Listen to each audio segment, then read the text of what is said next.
Um, Hello, everyone. Thank you for joining today. My name is Charlotte Miller, and I'm an architect in the DC office. And I am one of the RISE champions this year alongside Gonzalo, Dina, and Salvador. And we help organize this learning series. So, for those that are new or joining us for the first time, RISE is our regional learning series that offers a monthly opportunity to learn more about topics relevant to project work and licensure. Each month, a different office or offices in the region provides counselor perspectives on a range of subjects to develop your technical knowledge of materials, assemblies, and code.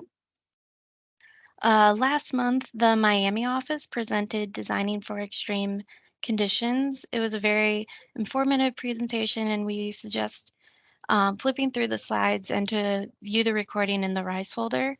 And past presentations can also be found either in that RISE network folder or the design labs. And I'll drop a link to the folder in the chat. Next month, the Charlotte office will be presenting dimensioning and annotations, so please be sure to tune in. Um, and today's topic is inclusive design brought to you by our Baltimore and Miami offices. This is an AIA accredited presentation. You'll be able to enter in your AIA number at the link provided, or if you scan the QR code in the bottom right of the presentation. And I'll drop the link in the chat as well.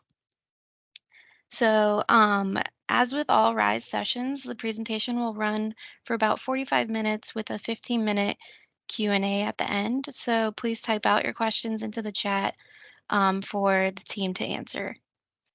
So without further delay, I'll turn it over to our presentation team to introduce themselves and get started.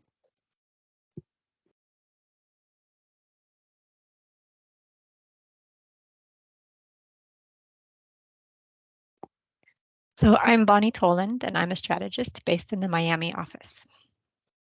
Hi, everyone. I'm Vidya Mishra, a project architect based in the Baltimore office. And I'm Holly Shepard. I'm an interior designer in the Baltimore office.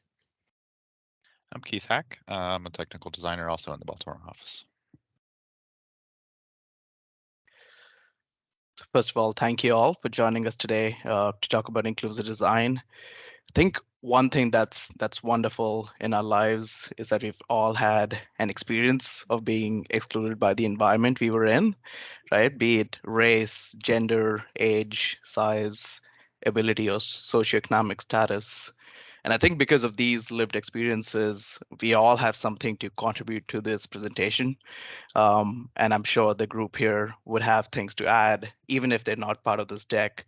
And if you do, we'd love to hear from you during the Q&A session. The presentation today is slightly different to the other RISE presentations. It's less technical, since we say inclusive design is not a checklist, it's a mindset. And the presentation should be seen as such. We would cover mainly 3 sections today. We start with why inclusive design is important, trying to equip you with facts to make a business case for this. We will then have Bonnie present what it takes to have an inclusive process, and then some of the unconscious design biases that exist in our project workflow. And then we'll end with some Gensler thought leadership and design recommendations for how to design projects more inclusively. I think it's important to note here that the first and the third part of this presentation today takes information from the Inclusive Design Guide, which was developed by a group of folks at Gensler, really passionate, led by Gail Nappel.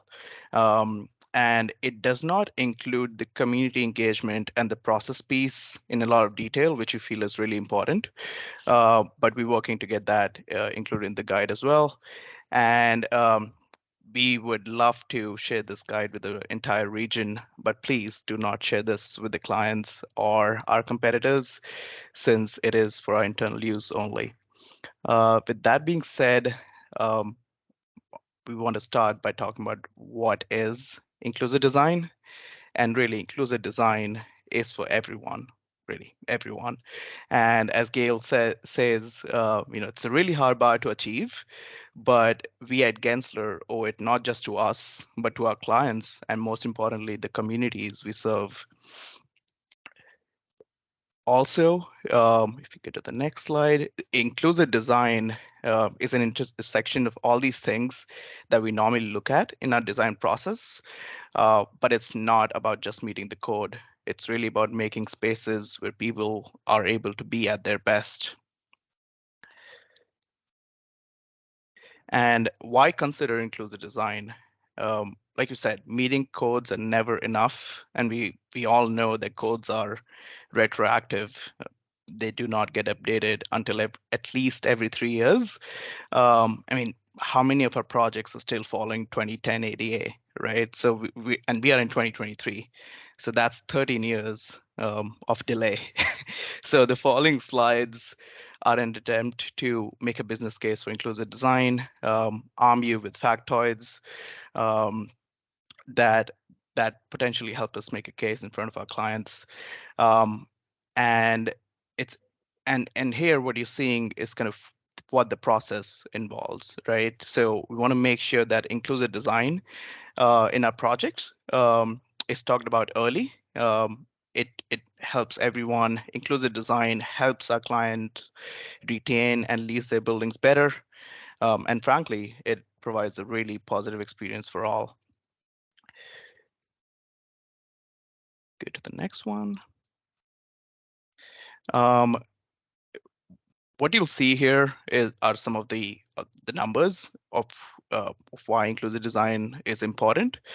And as you can see, 16% of the global population experience some form of disability. So that means that at some point in our lives, if we were to live a healthy life, we'll see either us or our loved ones have some form of disability. And 40% of these people do not have their need met for assistance.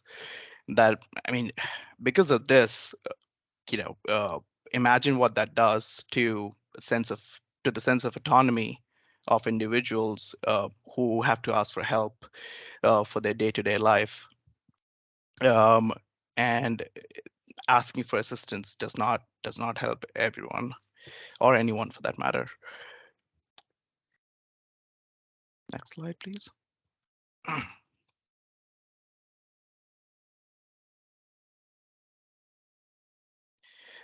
Talking about the population, 50% of our population worldwide is women, and a lot of the ASHRAE mechanical set points were envisioned for men with woolen suits on, right? So I've seen in our office itself, in the row next to me, there are people wearing sweaters or jackets or even working with a blanket, uh, and this is an opportunity for us to acknowledge that there'll be hot and cold areas in our buildings and in our design, and to design to them accordingly.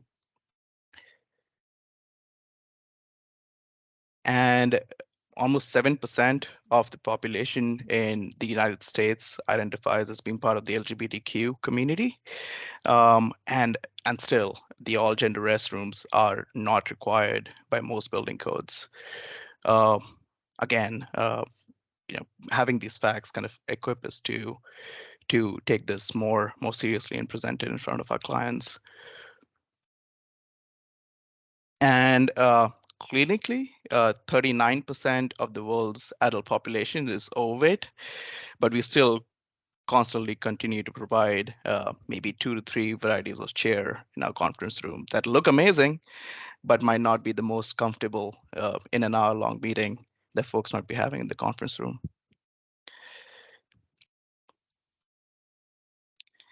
And when talking about neurodiversity, the estimates range, be it autism, PTSD, mental illnesses, various other sensitivities, but it's really not considered in designing spaces other than our educational institution clients.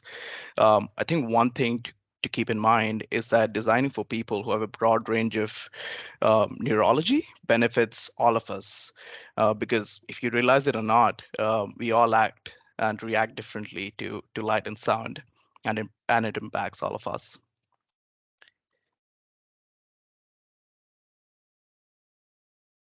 So inclusive design starts with an inclusive process.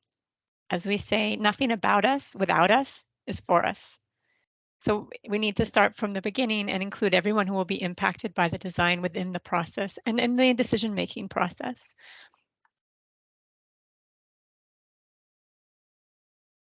That's too small for me to read, hold on. We looked at defining to discover. This is a simple process of how we usually go about design in terms of the steps: define, discover, design, deliver. So we define, what does an inclusive environment feel like? And we write that inclusivity into the contract. So we include engagements, share outs, and opportunities for input from a wide spectrum of end users. We want to analyze the power dynamics, both internally in our team and with our clients and stakeholders, so that we can calibrate the voices and be sure that everyone has a voice. We create a safe space, and or in a comfortable space too. So what might that mean? You can allow people to share anonymously. You can put on closed captions so people can read. You can make sure you put your video on when you're presenting or when you're speaking. You can do pre-read so that people have a chance to see material before it's shown on the screen. But making that space safe for everyone is important. Organize the engagements and listen, read, observe with openness. Don't jump to the head to the solutions, so that you can have share out so people know what you've understood and have a chance to respond. Co-create by hosting design charrettes and sharing the progress with a broad spectrum of stakeholders. Allow the process to inform the design. And that goes to the don't jump ahead to solutions. Because if you jump ahead to solutions, you are going to fall back on your biases. So you want to consider those biases and design to outweigh them. When you deliver, you bring forward the outcome together. We are a constellation of stars. There is not one single star, and make sure you remember that when you're presenting your final solutions. Credit the voices that have shaped the project and act on what the process revealed. This is not a formula. We're not giving anything magic to it. This is, as Vaidyan said, this is a work in progress, and this is basically crowdsourced from Gensler and Gensler experiences. So all of us have different experiences, contribute and share so that this can evolve and get better. What is unconscious bias in design? It favors our own experience and aesthetic. It impacts our decisions at every level and in every way. It is the lens through which we understand the world. It is not bad to have a bias in the sense that it is who we are makes up that bias. It is that bias is informed by everything that we are. What is bad is when it is unconscious and we impose it on others. So we need to bring those unconscious biases into our conscious so that we can be more receptive and more open to a variety of experiences. And some of the biases that we may not be aware of include senses. Like, we think of it as universal. However, it's not necessarily experienced universally. And a lot of factors can go into having that sensory experience differ. Obvious ones might be your height, weight, visual ability, hearing ability, your physical or mental health, your age, your stage in life, your culture, the climate, your neurology. All of these things can impact how we perceive and interpret our senses. And it's interesting because even linguistically, that's the way that we categorize the senses is not universal. Like, for example, in Italian, the word for to feel and the word for to hear is the same, sentire.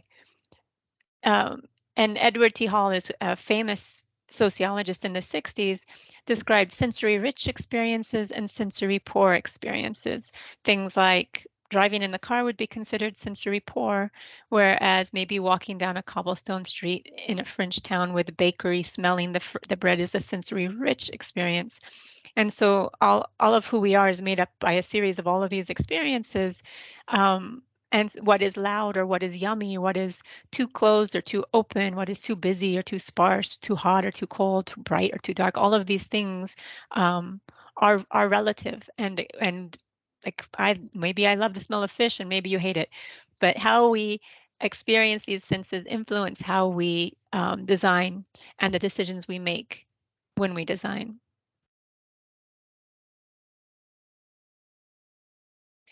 So field dependence, this is object versus context.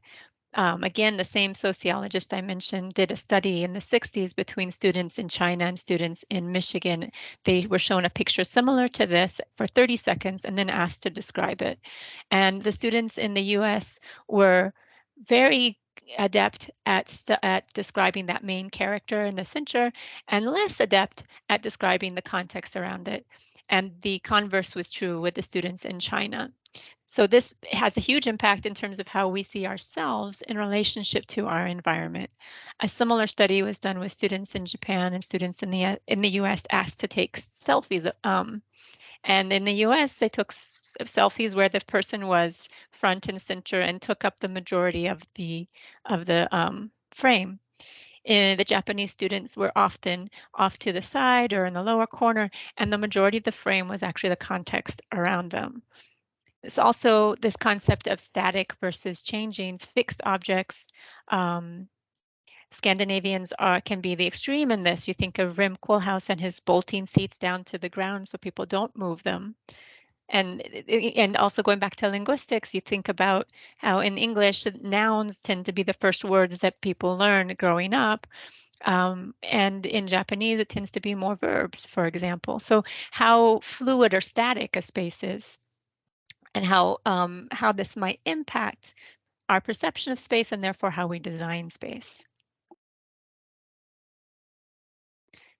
Time. I think we've all experienced some variance in how time is lived. We've all been to New York City versus maybe, I don't know, Arkansas, that the pace of life, the cadence, the rhythm, and of course, all these judgments that are associated with those things. We're tending towards more homogeneity with time, but this concept of time in terms of clock time is actually relatively new. Prior to trains, we didn't have time zones, and we had towns would have maybe a clock tower, and those clock towers were not synchronized across towns, and we're becoming more and more synchronized across the world. And so the idea is, how does your time bias impact not only the spaces we create, but also the processes we use to create them? Proxemics, you may have heard of this. It's the comfortable distance that you have between people, whether you're talking or you're sitting, or how do you space yourself? And it's usually, these are unspoken rules, and they're usually pretty homogeneous across the same group. I mean, within a culture, they're pretty much the same, and nobody is aware of them, but it can vary quite a bit across culture.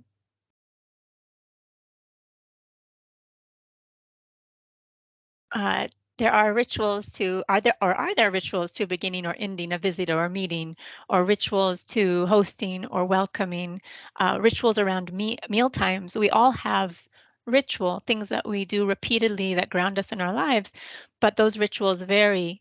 And so we wonder, are those rituals being reflected in the spaces we're designing, or are the spaces we're designing at odds with our rituals?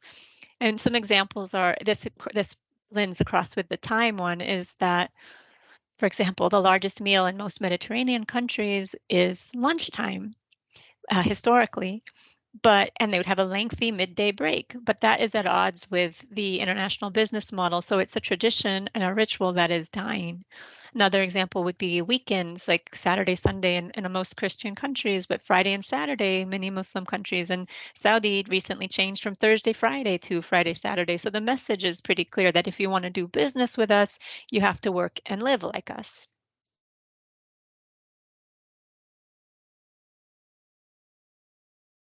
Macro to micro.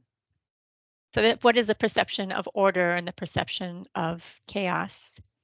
You have here Paris, Marrakesh, Mexico City, Tokyo, Athens, Toledo, how we understand and order the space around us. Most sort of, I would say, the inheritors of Rome, so to speak, love grids. Rome designed with grids, and we tend to embrace that, and we can see that in how we approach interior spaces and city planning as well.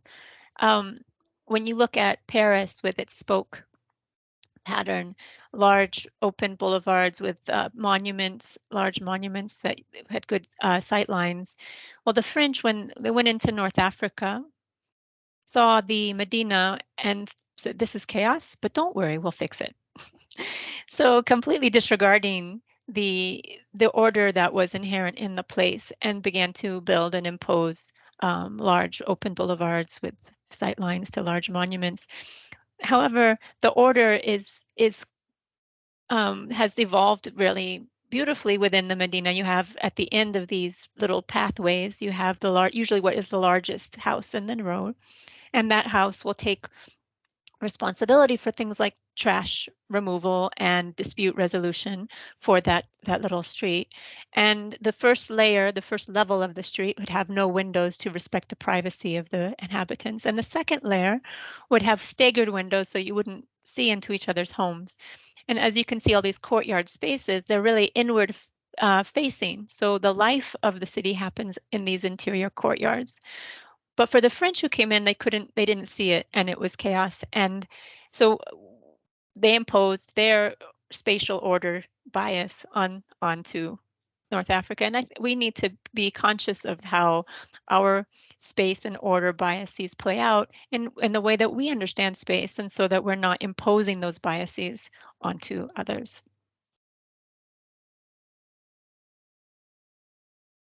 So inclusive design requires a continual practice of self-awareness and empathy.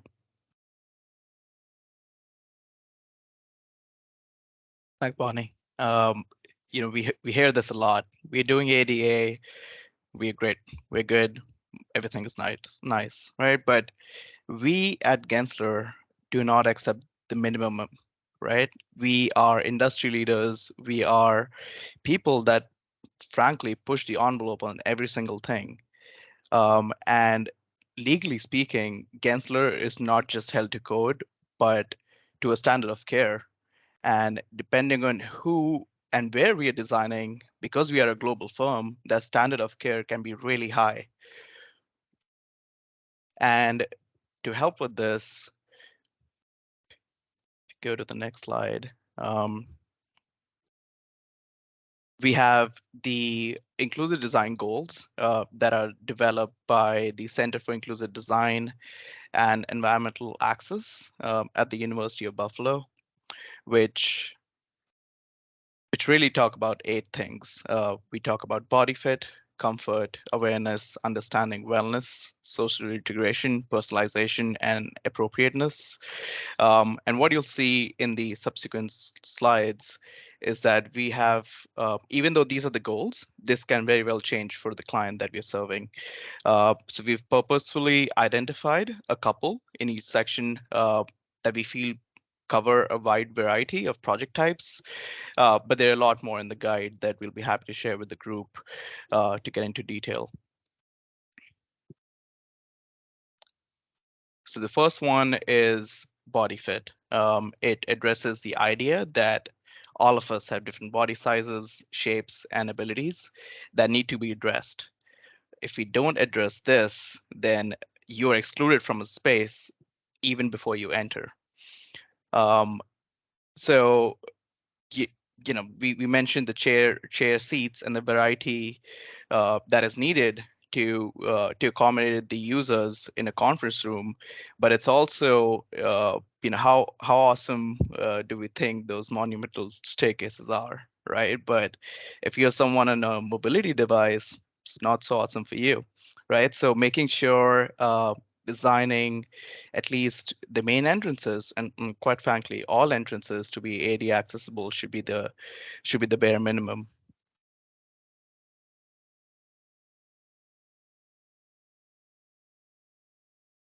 And then So go ahead, sorry. So the next pillar is comfort, and this area is focused on reducing the effort required to use a space in daily use. So some examples of this, one is using ergonomically correct furniture, so that should accommodate differently abled folks, not just typical able-bodied ergonomics that we see, for example, in your kind of historic graphic standards books. It's all somebody that's the same general shape, size, uh, usually looks pretty buff. We also look at evaluating sources of discomfort like glare and excessive heat or air conditioning. So as Vedyan mentioned before, our kind of historically designed kind of temperature ranges are designed around accommodating men. So, a solution to this could be allowing users to manipulate thermostats within smaller zones to tune for their own comfort. We see lighting color rendition and considering not only how harsh lighting could make people uncomfortable through their own visual perception, but also how we light a space to be flattering for people of different skin tones. Thinking about how that's perceived also via virtual engagement as well. So thinking about how we set up ring lights at desks for calls or similar solutions. Another important element is minimizing the risk of falling at floor transitions, so slip resistant surfaces, but also looking at how we transition from carpets to hard flooring, being tapered or inset. Similarly, area rugs being fixed to the floor or being inset so as not to be a tripping hazard. Next slide, please.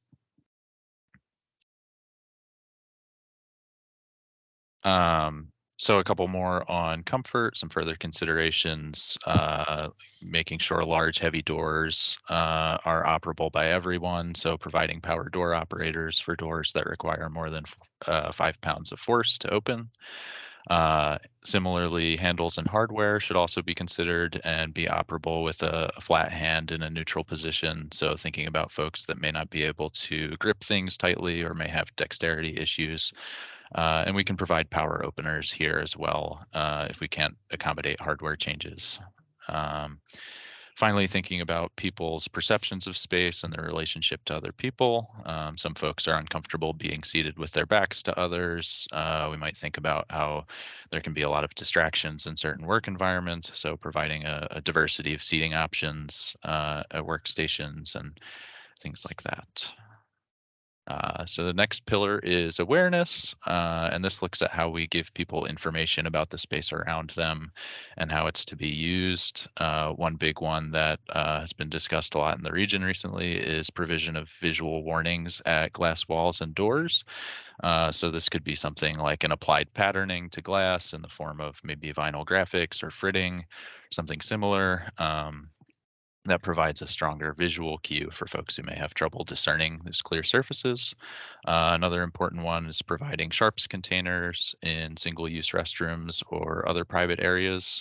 So folks that take prescribed medications and need to self-administer injections have a safe place to dispose of sharps. That's a pretty small footprint, low-cost way that you can make people feel considered in how a space is designed. Next slide, please.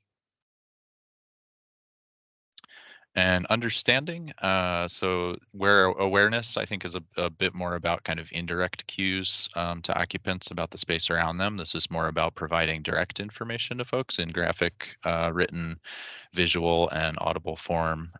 So the thing to highlight here is that we should be providing information in multiple formats to accommodate folks who may be differently abled. So this could mean providing announcements that are given over a PA or speaker system, also in a visual or text format. For people that may have hearing impairments or vice versa, you might provide audible emergency signals for people that may be vision impaired and unable to see strobes. Another great one here is providing information for occupants to understand why things are designed how they are, such as showing people why spaces are designed with larger clearances for turning radii.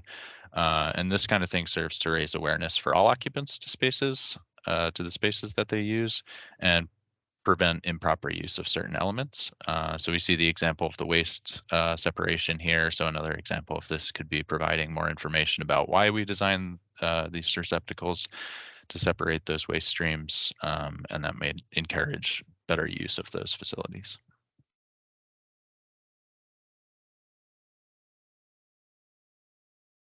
The next pillar is wellness, and that's a universal concept that promotes a healthy and safe environment that improves both mental and physical well-being for everyone. So, of course, that includes biophilic principles that allow people to have a connection to plants, as well as healthy materials, low VOC, etc. But it goes far beyond that. When you plan for people with sensitivities, you want to think about things like touchless fixtures and hardware, the location of the pantry in regards to the workplace, and locating those strong smells away from the study and work areas, but also light levels, provide blinds, curtains, adjustable lighting if possible. And then when it comes to physical challenges, like at places like fitness centers, you want to make sure that you have equipment for all bodies and capabilities. So someone in a wheelchair should be able to utilize the weights just as easy as someone else.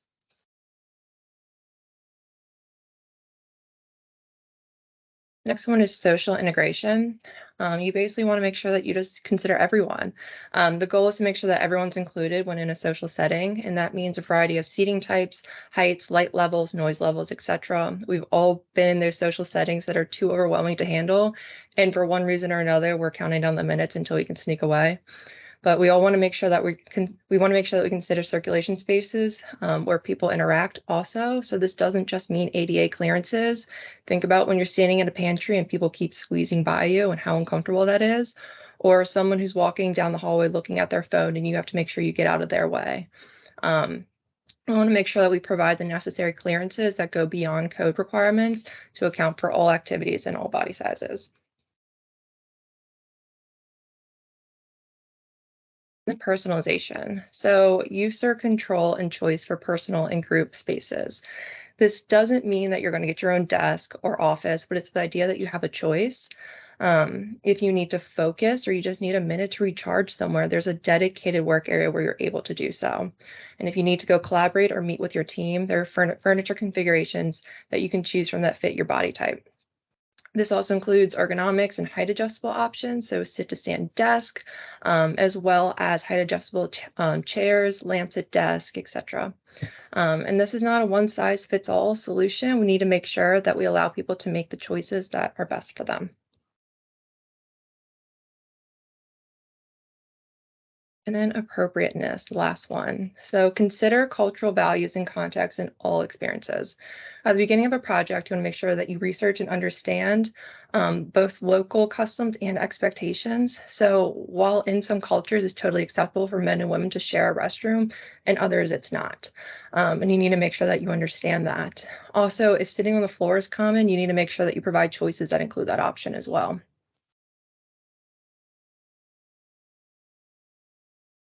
So some ideas make spaces more inclusive when it comes to the built environment, right? So by designing spaces in which everyone is considered the intended occupant, we're able to provide the conditions for more feelings of inclusivity, equity, and belonging, right? And keep in mind, when we design with inclusivity from the start, we keep costs down long-term as we don't have to worry about retrofitting something down the road. So these considerations here are some solutions proposed to a client for a previous project. Some are simple, some are a little bit more challenging, but we have some easy ones here, right? So provide materials that are tonally contrasting for someone who has impaired vision. Avoid heavily patterned floor materials for someone that's a little bit more sensitive. Okay, next one, glazed walls and doors so have tonally contrasting strips. Not only so you don't run into them, but also so you have a sense of barrier while you're in those rooms and it doesn't feel like a fishbowl. Service counters to have the necessary clear knee space under it for face-to-face interactions. Lots of times we try to push it and just have the side approach, and that's just not enough. It's very uncomfortable for someone to have to go up to a surface and have to turn their body 90 degrees to have a conversation with someone. It's just not inclusive. Utilize an 8'3" turning circle. We're used to that 60 inches, right? But for most people, or at least some people, it's just not enough. So if we can provide that 8'3", it really takes into consideration all the different body types and all the different capabilities. And last, make sure that the electronics and technology that you provide are fully flexible and meet everyone's needs. Often we use those pods as little phone booths or the two-person meeting rooms in our spaces lately. And most of them are not ADA compliant, as they do have a raised floor to them. And even less of them are inclusive when it comes to all body sizes. They are very small. So the key takeaway here is that it's a mindset. It's not just a checklist. It's not a one-size-fits-all solution, but we just need to remember that we're designing for everyone. Thanks, Holly. We've reached the end of our presentation, but we just wanted to make sure that the group that you see on the screen here is acknowledged. These are the minds behind behind all of the great research that you're seeing. And again, like you said, we are a network. If you feel like we sparked your interest and you'd like to know more, we have a Teams channel, an inclusive design channel where people put all sort of questions, and hopefully and most probably you'll get answers to those. We are building this grassroots. So what you're seeing here is the regional leadership, and you have me, Bonnie, Holly, and Keith to reach out to if you have any questions. And we also have additional resources that you'll see on the next slide. Obviously, it's a broad topic, and we haven't captured everything, but like we said, this presentation is captures some of the thought behind the inclusive design guide. So if folks are curious, we can definitely share that guide with the region here. And we also have a SharePoint because we at Gensler love SharePoints. So so there's a design for all SharePoint where you can access things from ADA to resources to how to design an all-gender restroom. Prayer rooms have been a hot topic lately. So we have resources there that folks can tap into as well. With that being said, thank you all for joining, and we'll field any questions that the group might have. Great. Thank you so much. That was wonderful. Yeah, at this time, we'd like to open up the chat to any questions. If you could just drop them in there. Sorry, there's some construction happening. And while we wait for some questions to come in, just a reminder that you can check out Design Labs for posts, or the link that I dropped in the chat for past RISE presentations. And look out for upcoming invites to tune into future presentations. And then also a reminder to receive AIA credit, please fill out the sign-in for today's presentation. Okay, so first question, I see Bonnie, you already responded in the chat, but just have we developed any standard definitions or approaches for sensory rooms which clients may mean separate from quiet rooms? And actually, Gail responded down here. She Oh, said, sorry. we don't have a standard definition of sensory rooms, but we do have examples that people have developed. And really, that's sort of the stage that we're at. We don't have, it's not a formula, it's really crowdsourced. So it's what people can bring with their own experiences. Yeah, but we'd love to hear from the region here if there's examples or requests that you're seeing from the clients. I think that could totally make its way into the Design for All SharePoint and be included as a resource for the entire firm.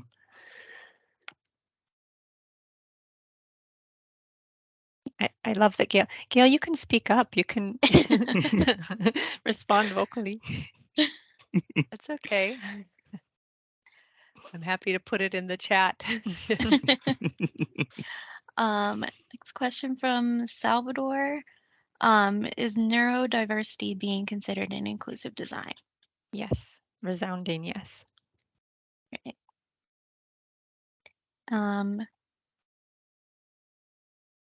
What is a good rule of thumb for the minimum size of a single user restroom with the 8'3" turning radius? Nathaniel, this is Gail, and I don't remember off the top of my head, but we have some examples that we've done for client standards that we could share those footprints with you. And it's actually a turning diameter. If it was a turning radius, that would be, I mean, it's already enormous, right? But yeah, we are seeing, we have several clients who included it as a standard in reach locations like flagship headquarters or, flagship stores and so on. But it's a big number. We're seeing more clients go to the 5'7" that's the new IBC turning circle.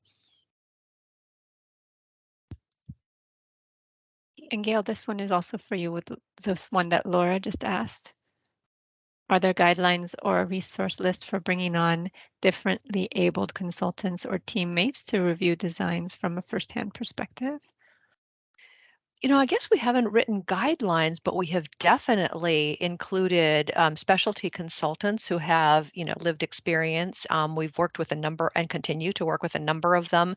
Those tend to be regionally based because we often have a project where we want them to, come see what we're dealing with and give us advice. And then for teammates, the reality right now is that we do not have a proportional representation at Gensler of people with, or at least of people who have disclosed, disabilities. Particularly, we're better, a little bit better in terms of, gender, racial, and gender identity diversity.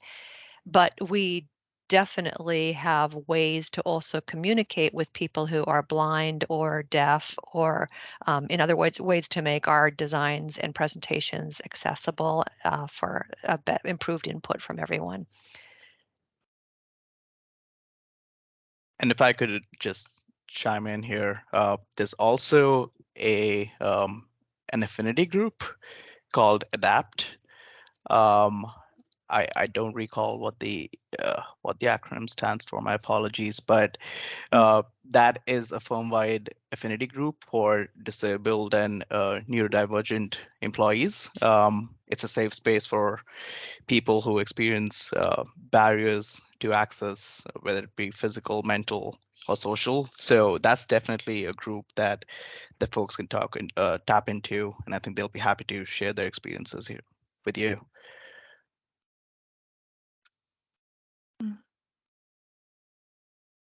And I can send a link to that affinity group here in the chat.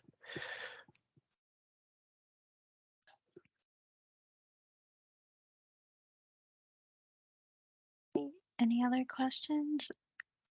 I did see there were some requests to be added to the Teams channel too.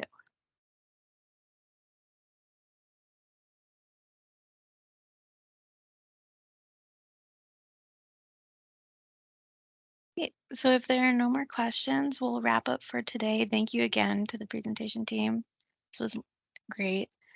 And we will see you all for our next RISE presentation in September on dimensioning and annotations.